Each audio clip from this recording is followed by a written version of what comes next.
Now we'll discuss the rights of the wife in Islam.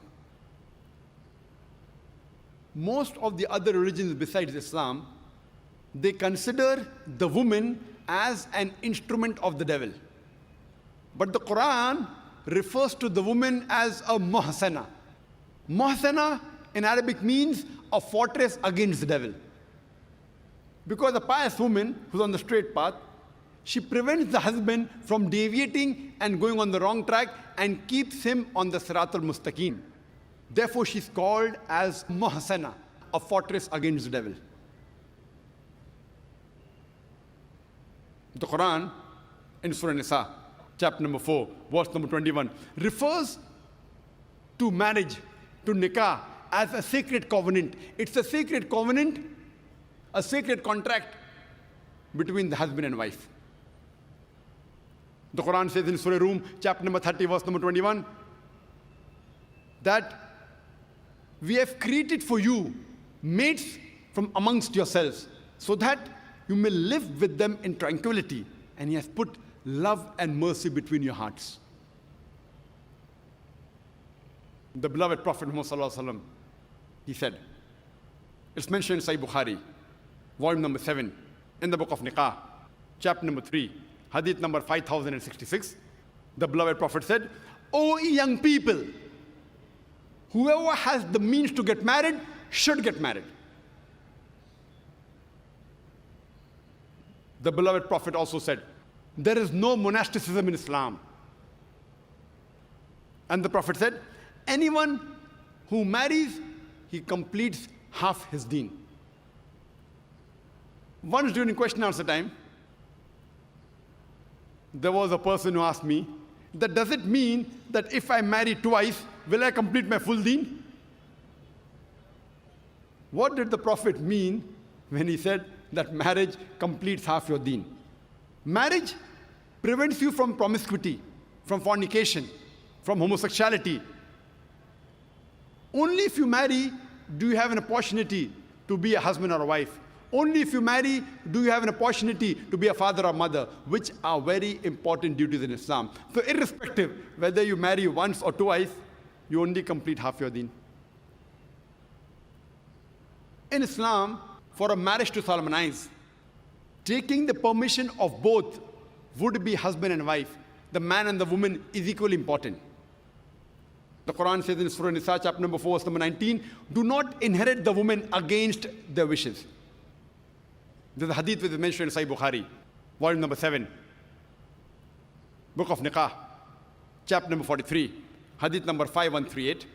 A lady by the name of Khansa bint Khadim al-Ansariya, she approached the Prophet and said that my father has married me to a person against my wishes.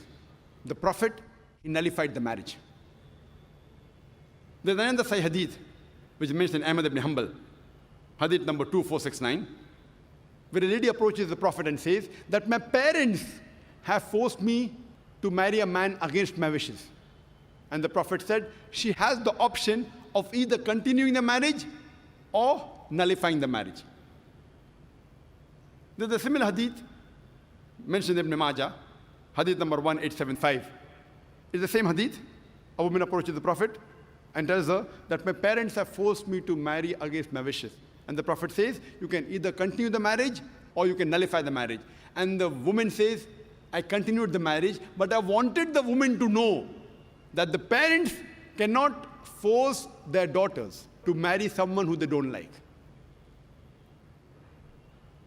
The Quran says in Surah Baqarah, chapter number 2, verse number 228, that the women have rights similar to those against them on terms equitable, but the men have a degree of advantage. Based on this verse of the Quran, men and women are equal except in leadership. The Quran clearly says that the women have rights, those similar to them, on terms equitable, but the men have a degree of advantage. Now, many of the Muslims, they misunderstand this ending phrase that the men have a degree of advantage, and they think that men are superior. And they quote the verse of the Quran, "Ar-rijalu qawwamuna 'ala an-nisa." that the men are superior to the women. So Allah has said, the men have degree of advantage, the men are superior. What they're quoting is the verse of the Quran which was recited by a wonderful Qari from Surah Nisa, chapter number 4, verse number 34, which says, Ar-rijalu qawwamuna ala nisa, that the men are the qawwam of the women. What is the meaning of the Arabic word qawwam? Qawwam comes from the root word aqama, which means to stand up for. How we have aqama before salah, we stand up for salah. So this Arabic word qawwam means the men have 1 degree of additional responsibility and 1 degree additional service towards the woman, not 1 degree of superiority to boss over the woman. And if you read the tafsir of Tabari, he says the Arabic word qawwam means 1 degree of additional responsibility.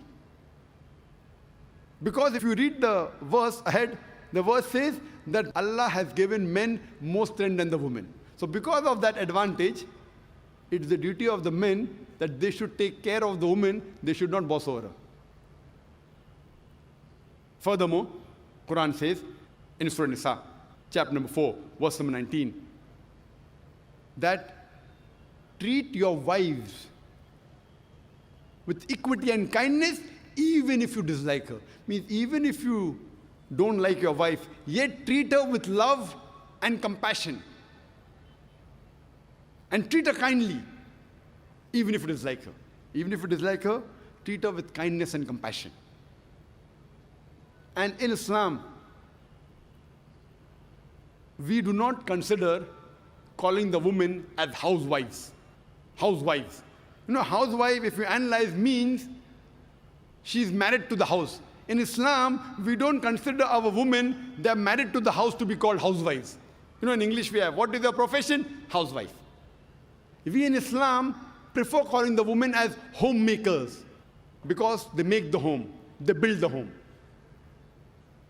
So inshallah, I believe that the ladies from now onwards, when they have to fill any form, instead of writing the profession, if they are not to write housewife, that's the English terminology.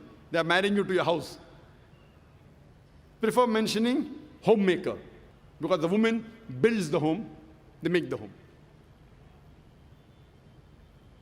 And in Islam, a woman is not married to a master to be treated like a slave. She is married to an equal, and the role is that of partnership. And Quran gives a very good phrase in Surah Baqarah, chapter number 2, verse number 187, where Almighty God says, Hunna libasul lakum wa antum libasul lahunna. That they are your garments and you are the garments. That means your wives are your garments and you are the garments of your wives. What is the role of garment?